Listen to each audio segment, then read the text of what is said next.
Expérientiel. Des récits qui inspirent. Des pionniers qui changent le monde. Expérientiel, le podcast du tourisme positif. Je vous invite à vous installer dans un endroit confortable pour découvrir l'épisode du jour. Bonne écoute. Bonjour Justine. Bonjour François. Merci de m'accueillir dans les bureaux de Voyage Sauvage. Peux-tu nous parler de ton parcours, qui tu es et ce que tu fais ?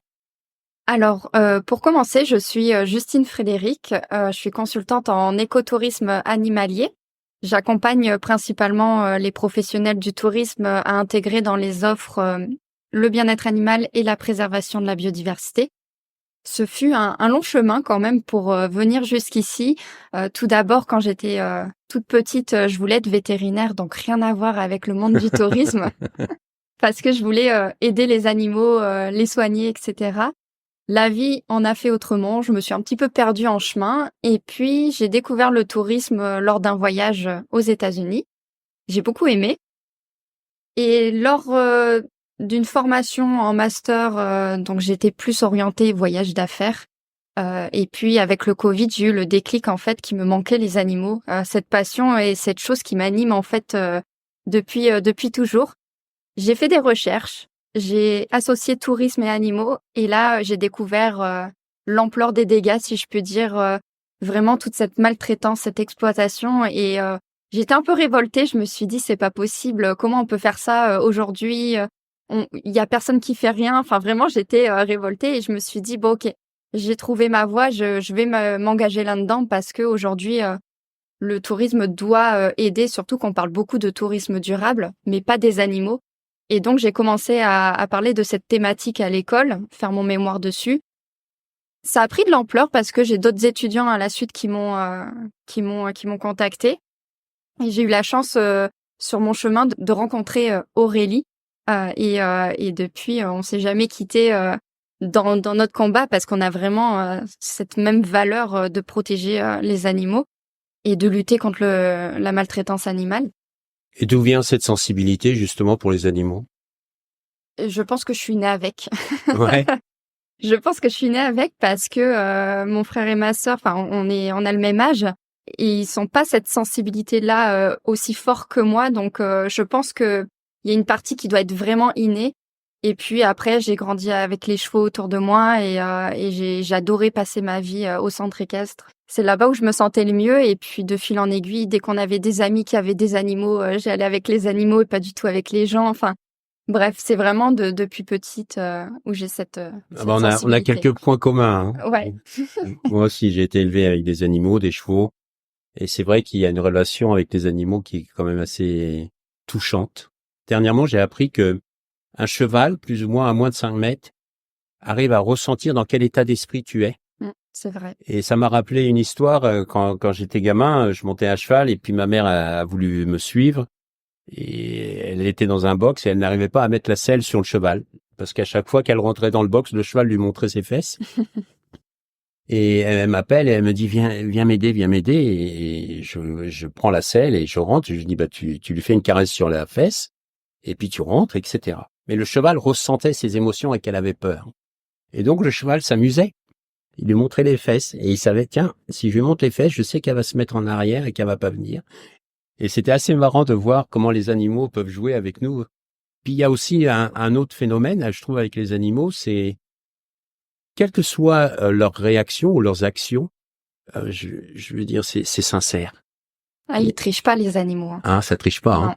Ah. Dis-moi, tu as pas mal voyagé ? Alors oui, on va dire ça. Quand j'étais petite, j'ai pu voyager un petit peu avec mes parents. Et puis vraiment où j'ai eu le déclic, c'est quand je suis partie 1 an aux États-Unis. J'avais besoin de partir, de découvrir un autre pays. Et puis c'est là où je me suis rendu compte qu'en fait, les voyages, ça responsabilise, ça donne une certaine ouverture d'esprit. Et puis je trouve que c'est génial de rencontrer plein de gens de nationalités différentes, de pouvoir échanger avec eux. Et j'ai des amis maintenant un peu partout sur la planète, parce que en fait, on était tous venus pour la même expérience, mais du coup, ça crée des liens, ça forge voilà ce côté un peu plus sociable, on va dire, que je Mmh. n'avais pas au départ. Et voilà, après de fil en aiguille, j'ai continué de voyager un petit peu, mais c'est plus pour des raisons professionnelles au départ. Mmh. Pour découvrir, voilà, j'en parlerai peut-être un peu plus après, Ouais. mais plus par rapport au sanctuaire d'éléphants, en Thaïlande notamment, où j'ai pu passer pas mal de temps là-bas pour. Bah, ça m'emmène à la question suivante. À travers tes voyages, est-ce que tu as été témoin de maltraitance et d'exploitation des animaux dans des lieux touristiques? Est-ce qu'il y a des choses qui t'ont choqué? Oui, avant de rentrer en master, il fallait donc revenir des États-Unis vers la France. Bon, j'ai eu un souci d'avion, j'ai dû m'arrêter en Islande. Bon, je me dis Pas ça va, mal. c'est sympa, une petite journée comme ça qui était pas prévue. Bah ouais. Et je me dis ah tiens, je vais peut-être aller voir les baleines. Et donc je cherche sur les applications une activité. Alors j'avais zéro connaissance de tout ça au départ. Hein. Il faut savoir que j'étais novice. Et en fait, donc je vais sur le bateau, je vois qu'il est très gros le bateau, et on part, on se met à chercher les baleines, etc. Et il y avait qu'une seule baleine. C'était ma première expérience en plus de whale watching. Vraiment, j'en avais jamais vu. Et en fait, j'ai pas du tout aimé parce que il y avait déjà énormément de bruit.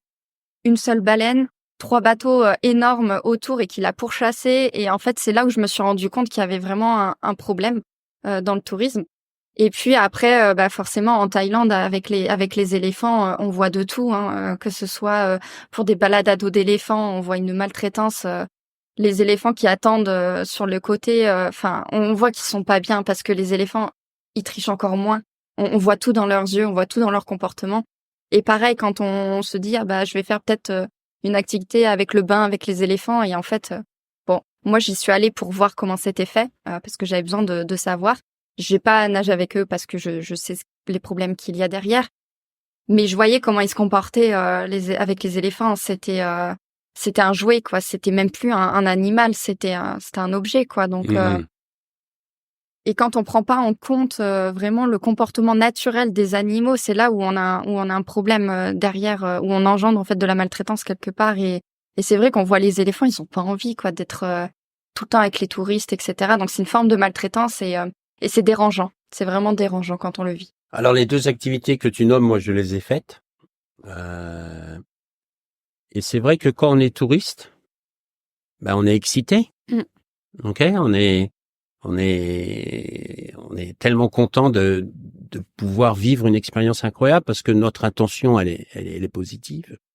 Notre intention c'est justement d'aller à la rencontre de ces animaux et de les découvrir, de les apprendre et en plus de les voir d'une certaine manière parfois dans leur milieu naturel comme les baleines. Alors je comprends aussi par rapport aux éléphants, mais notre intention elle est positive. Ceci dit, de ce que tu décris, évidemment, il y a des choses qui se passent dans les coulisses de ces acteurs auxquels on n'est pas au courant. Alors, est-ce que tu peux me donner un peu quels sont les signes ou les indices qu'un touriste peut observer pour identifier un lieu qui ne respecte pas justement le bien-être des animaux? Ouais. Tout d'abord, il faut savoir si c'est un animal sauvage ou domestique. Là, déjà, c'est vraiment le premier gros point à savoir. Est-ce que je vais avoir une activité avec un animal domestique ou un animal sauvage? Parce que la problématique derrière n'est pas la même. Il peut y en avoir une comme il peut ne pas y en avoir, hein, évidemment. Ensuite, c'est savoir quel type d'activité je vais faire avec l'animal. Est-ce qu'il y a une interaction directe? C'est d'autant plus important de savoir si c'est un animal sauvage, dans le sens où s'il y a une forte interaction avec l'animal, c'est que celui-ci est passé forcément par la maltraitance pour être proche des hommes. Mmh.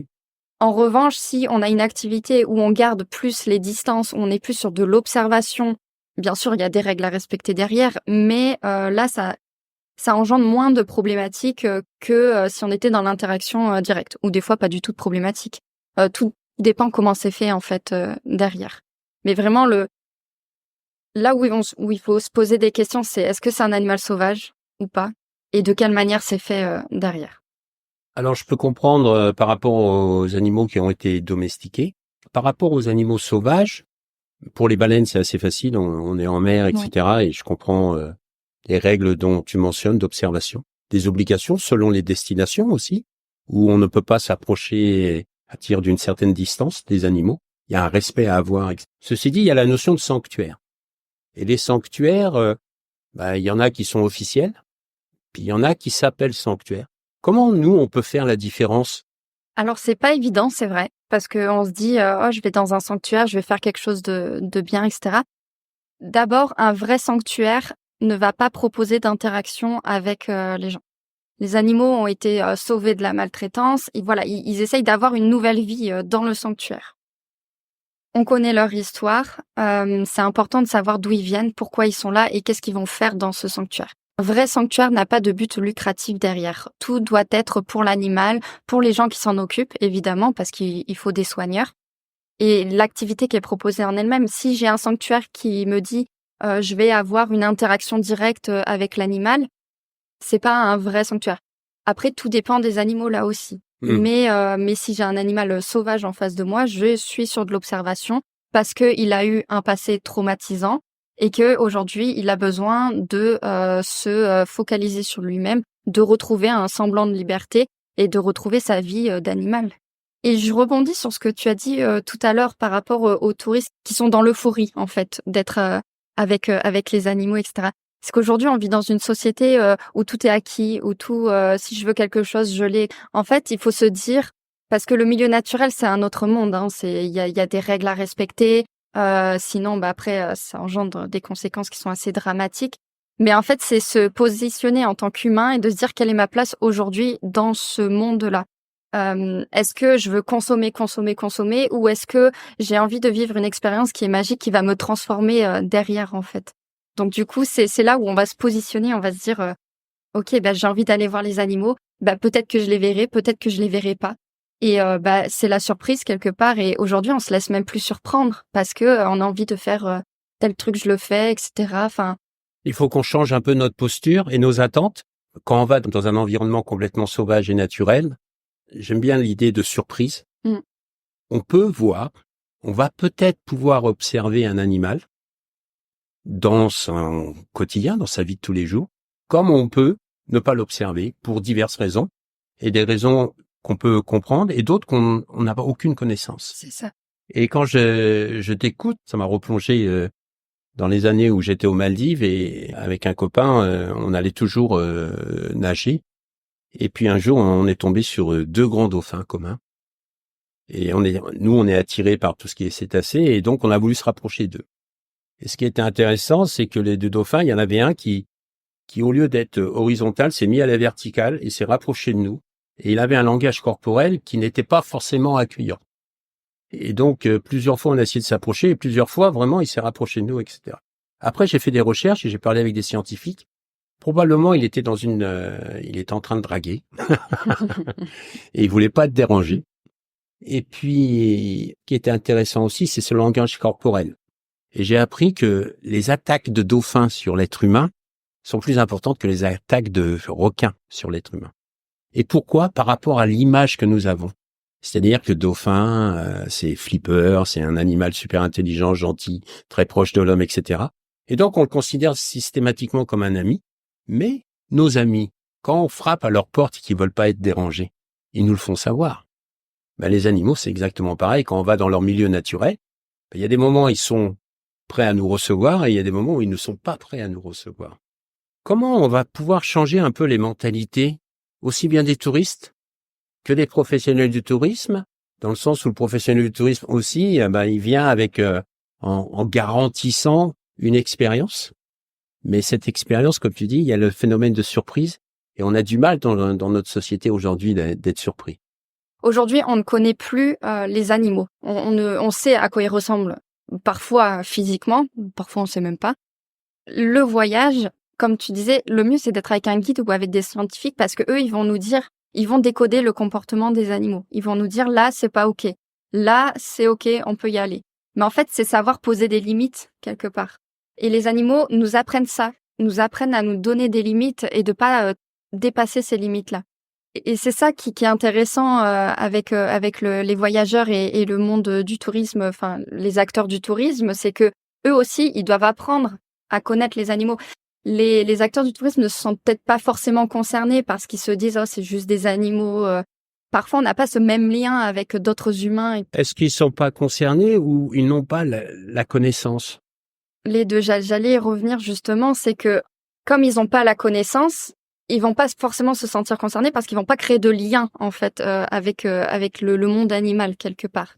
Alors que si on parle d'un animal, qu'on lui explique le rôle qu'il a à jouer dans la nature, qu'on lui explique que lui, il a aussi des sentiments, des émotions, que lui aussi, il n'aime pas qu'on aille le toucher de tous les côtés, qu'on envahisse son espace. On fait des parallèles aussi avec les humains. Et là, en fait, ils prennent plus conscience de ça et ils se disent après, ouais, c'est pas OK. Là, je transgresse l'espace personnel de l'animal et j'aimerais pas qu'on me le fasse aussi. Et donc, de fil en aiguille, il y a cette prise de conscience. Et puis même, aujourd'hui, on voit beaucoup de maltraitance qui nous touche aussi et qui nous impacte émotionnellement, etc., où on a envie de faire changer les choses derrière. Donc, en fait, c'est un peu les deux. Il y a des gens qui se sentent pas concernés jusqu'à ce qu'ils prennent conscience, ou sinon, il y en a qui se sentent pas concernés du tout, et ça, c'est OK, parce qu'on peut pas être sur tous les fronts. On peut pas être sur tous les fronts. On est bien assez nombreux sur Terre pour qu'il y en ait qui s'occupent des animaux, d'autres des humains, etc. Enfin, voilà, chacun son combat. Mais aujourd'hui, il y a cette prise de conscience qui est d'autant plus forte après Covid, parce qu'en fait, on s'est rendu compte de plein de choses, où en fait, on s'est posé et on a vu, et on a réfléchi. Je pense que ça a aidé une grosse introspection en fait sur soi, mais en fait c'est beaucoup le manque de connaissances aussi, enfin vraiment. Pour développer la connaissance, il me semble de mon expérience que le tourisme a des vertus pédagogiques incroyables et qui peut être non seulement un acteur qui vend du rêve, mais qui vend aussi de la connaissance, qui sensibilise et qui contribue à un meilleur respect de la biodiversité en général. Pour toi, comment les professionnels, justement, peuvent-ils améliorer leurs pratiques pour assurer un bien-être animal? C'est se former, s'informer. C'est très important de rester à jour de l'actualité, des informations. Si on ne connaît pas les animaux, on ne pourra pas les protéger parce que chaque espèce est différente, chaque espèce a des besoins différents et c'est important en fait d'avoir une vue d'ensemble, de connaître un petit peu spécifiquement parce qu'il y a certaines activités qui vont toucher un animal en particulier. Mais c'est important de se former et de s'informer par des professionnels aguerris. Et puis forcément, Internet aussi donne des informations, mais on a à boire et à manger dans Internet. Donc le but, c'est de trouver des bonnes données. Moi, je m'aide avec Aurélie, on s'aide de scientifiques, on s'aide de guides naturalistes qui, eux, ont cette expertise sur certains animaux. Et en fait, quand on creuse le sujet, c'est passionnant. Vraiment, c'est passionnant. Et en fait, on se dit, mais on a envie de les protéger, on a envie de faire les choses différemment. Et c'est vrai que le voyage peut être positif comme négatif. Et j'en reviens à ce que j'ai entendu en plus récemment, c'est que on parle de voyage et de vacances. Les vacances, c'est plutôt, on va se reposer, on libère son stress, on profite. Voilà, mais on consomme sur un lieu précis, sur place où c'est farniente à fond. Enfin, je dirais plus farniente. Alors que le voyage, c'est la découverte d'un pays, la découverte d'un peuple, la découverte des animaux. Quand on ressort d'un voyage, on a appris des choses. Et du coup, derrière, on a envie de faire différemment, potentiellement. C'est hyper intéressant de voir cette chose de cette manière, en fait. Qu'est-ce que le voyage, quelque part? D'ailleurs, on peut se poser la question, est-ce que le mot tourisme n'est pas le mauvais mot et qu'on devrait parler plus de voyage, parce que je te rejoins complètement. Le voyage, c'est vraiment une ouverture déjà sur soi, c'est-à-dire qu'on va découvrir des choses. Ça va remettre en question un peu certaines de nos croyances, ça va nous faire réfléchir, puis ça va nous ouvrir l'esprit. Et puis il y a le voyage vers l'autre, ces différences culturelles, cette diversité qui existe et qu'on a besoin vraiment de se nourrir et de se rendre compte qu'à quel point il y a des choses fantastiques qui existent sur notre planète. Des expériences que tu as eues sur des voyages animaliers, est-ce qu'il y a une expérience qui t'a vraiment touché, où tu t'es dit, waouh, là ça m'a ouvert l'esprit un peu, j'ai appris quelque chose? Ça a été ma recherche de sanctuaires en Thaïlande. J'en ai vu plein. Il y en a encore plein à découvrir, mais quand on voit les sanctuaires qui prennent le temps de comprendre l'animal, par rapport à son passé, de l'aider, etc., c'est vrai que c'est touchant parce qu'en fait, on le voit dans les yeux de l'éléphant. Enfin, il a comme un sourire même. On pourrait voir qu'il est joyeux d'être là parce qu'on lui fout la paix, parce que il a plus cette vie d'avant. Enfin, surtout que l'éléphant a une mémoire énorme quand même. Ils se souviennent beaucoup. D'où la citation avoir une mémoire d'éléphant. C'est ça. Hein. Il oublie rien. C'est ça, mais c'est vrai. Et en fait, je l'ai vu sur d'autres éléphants où on était dans un faux sanctuaire et là je vois la détresse dans les yeux, je vois qu'ils sont pas heureux et en fait c'est hyper poignant. Juste se poser et regarder dans les yeux d'un éléphant, c'est magique. Et puis j'ai croisé un guide aussi là-bas où on a beaucoup sympathisé, où on devient des amis quelque part parce que on connaît la vie de l'un, de l'autre. Qu'on a envie de continuer à travailler avec parce que on partage les mêmes valeurs. C'est touchant aussi de rencontrer des personnes comme ça qui vont t'apprendre aussi des choses sur le pays, qui vont t'apprendre des choses sur leur religion. Par exemple, le bouddhisme, je ne connaissais pas ou très peu du coup cette religion, mais c'est passionnant quand on voit ce que c'est réellement. Enfin voilà, c'est vraiment une belle découverte et ça donne de l'espoir, je trouve, quand on rencontre ces belles personnes-là. C'est quoi exactement un guide naturaliste? Quel est son rôle? Alors le guide naturaliste, c'est celui qui va nous accompagner lors d'une excursion. Donc déjà, c'est un guide parce qu'il va organiser la journée, il va nous expliquer des choses en lien avec la thématique. Et naturaliste parce que c'est en général sur une espèce en particulier, que ce soit par exemple quelqu'un spécialiste des reptiles ou spécialiste du loup ou des tortues. Enfin, en fait, ils vont nous partager leur connaissance par rapport aux recherches qu'ils font et les études qu'ils font sur les animaux sur une zone définie. Est-ce que c'est un gage de qualité ou c'est un gage de respect du bien-être des animaux concernés? Je pense que c'est les deux. Mais tout dépend de la personne parce que, comme je disais, il y a des règles à respecter quand on est dans la nature, ça s'improvise pas. Donc le guide naturaliste connaît ses règles. Normalement, il fait les choses bien.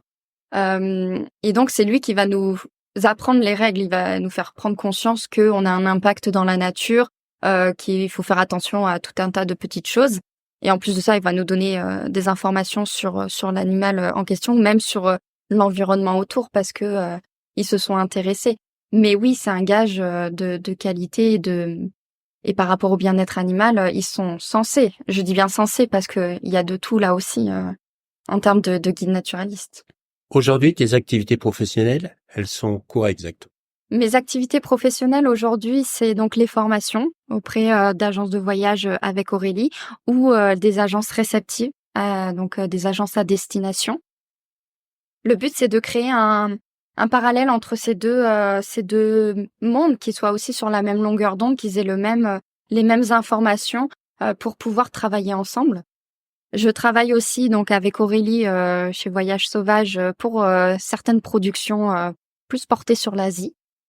Mais à côté de ça, on a créé une association qui s'appelle Pact for Wildlife et le but, c'est aussi de faire vivre cette association qui a pour but de sensibiliser les voyageurs aux dérives du tourisme sur la faune et son environnement, mais d'aussi d'aider les professionnels du tourisme à travers des groupes de discussion, des besoins de conseils, on est là, etc. C'est monter des projets. Par exemple, aider un sanctuaire, un camp d'éléphants à transformer son activité. Ça peut être former des guides safari, par exemple. Enfin, pour être toujours dans le respect de l'animal, leur apporter un peu plus de connaissances. Et c'est leur montrer aussi que le monde évolue, qu'on a aujourd'hui des demandes qui sont différentes de la part des voyageurs et qu'eux aussi doivent s'adapter derrière.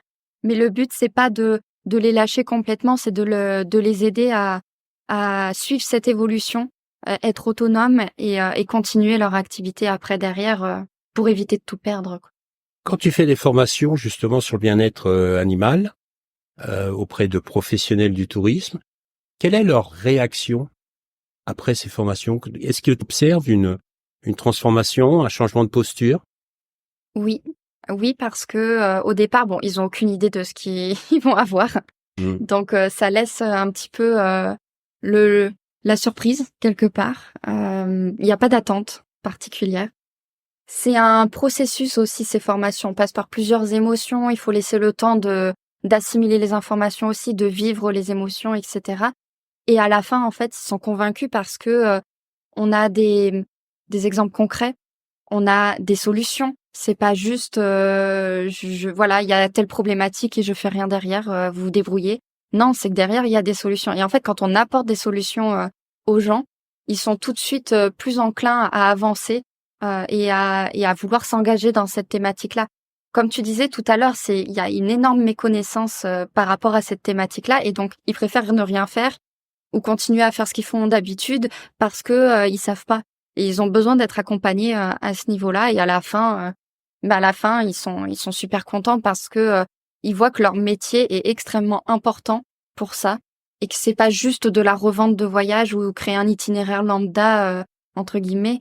C'est que derrière ils ont leur rôle à jouer dans tout ça. Et en fait, ils remettent en place toute une perspective quelque part et ça redonne du sens en leur travail parce que derrière ils se sentent ils se sentent confiants, ils se sentent acteurs de tout ça et c'est vraiment c'est passionnant de voir le avant-après parce qu'on le voit, c'est très flagrant et ça fait vraiment plaisir. En vrai, ça fait plaisir parce que au départ, on a démarré, on était toutes seules et puis après on voit qu'au final, on arrive à avoir de plus en plus de personnes qui s'engagent et ça fait chaud au cœur, vraiment. Justine, tu as 27 ans. Tu es engagée dans ce projet Voyage sauvage. Qu'est-ce que tu ressens? Est-ce que tu te sens utile aujourd'hui? Est-ce que tu te sens épanouie? Oui, oui, parce que c'est vrai que quand on quitte l'école, et puis moi je fais partie de cette génération aussi où on recherche du sens dans son travail. Je veux absolument pas travailler pour des personnes qui n'ont pas envie ou qui ne sont pas engagées dans un tourisme durable parce que ça impacterait ma santé mentale, clairement. Par contre, si former des personnes qui ont envie d'avancer et qui sont dans cette démarche-là, ça c'est passionnant aussi. Et du coup, chez Voyage Sauvage, on retrouve tout ça. On retrouve la passion, on retrouve l'engagement, on retrouve les actions. Et donc, en fait, on se sent utile. Et c'est même pas utile finalement, c'est on aide la cause, on aide les animaux et même si certains forcément ne l'auront pas demandé, c'est c'est notre passion et voilà, j'en parle avec le sourire parce que je suis super contente, mais d'avoir eu la chance de croiser Aurélie sur mon chemin et toutes ces autres personnes aussi derrière, tout aussi passionnantes, ça c'est si on m'avait dit ça il y a 5 ans ou 6 ans, j'aurais jamais cru. Honnêtement, j'aurais jamais cru. Donc c'est super. Alors, il y a des jeunes qui nous écoutent, qui sont là, en train d'étudier le tourisme sous différentes formes, l'hôtellerie, la restauration, agence de voyage, Théo, etc. Si tu avais un conseil à leur donner à ces jeunes, ce serait quoi? Ça serait de pas perdre espoir dans le sens où il y a des acteurs qui changent au fil du temps. Ça prend un peu de temps parfois. Quand on veut trouver la bonne entreprise pour faire un stage, faire une alternance ou travailler même, il faut être aussi force de proposition. Montrer que aujourd'hui, voilà, c'est ça mes valeurs. Voilà ce que je peux vous apporter. C'est pas parce que c'est des étudiants qui ne peuvent rien apporter à l'entreprise. Et aussi, les entreprises ont besoin aussi de ce renouveau. Donc c'est vraiment le faire en sorte que ils ont leur rôle à jouer aussi dans tout ça et qu'ils sont pas inutiles et qui gardent espoir dans tout ça parce qu'on a besoin d'eux et c'est eux l'avenir. Clairement, c'est eux l'avenir. Donc voilà, il faut rester passionné et passionnant et puis ça vient tout seul. Certes, on essuie des refus, mais ça fait partie du processus parce que on dit toujours que si c'est quelque part on parle de destin, mais la vie elle est bien faite, elle est faite comme ça, elle te met toujours les personnes sur le bon chemin si t'es aligné avec tes valeurs, avec tes envies, etc. Et donc les refus font partie du processus et même si on en a 20, 30, 40, 100 refus, c'est qu'en fait ils sont pas faits pour ces entreprises-là. Voilà. Et tu as eu beaucoup de refus avant de trouver Voyage sauvage? Non, parce que j'ai pas demandé aux autres. Mais après, quand j'ai eu des refus, quand je voulais proposer des formations, quand je voulais développer des choses dans d'autres entreprises, etc. Parce que je suis freelance, donc quand on est freelance, on a plusieurs clients. Et ben, j'en ai essuyé des refus. Et en fait, je me dis, bah, ils sont pas prêts.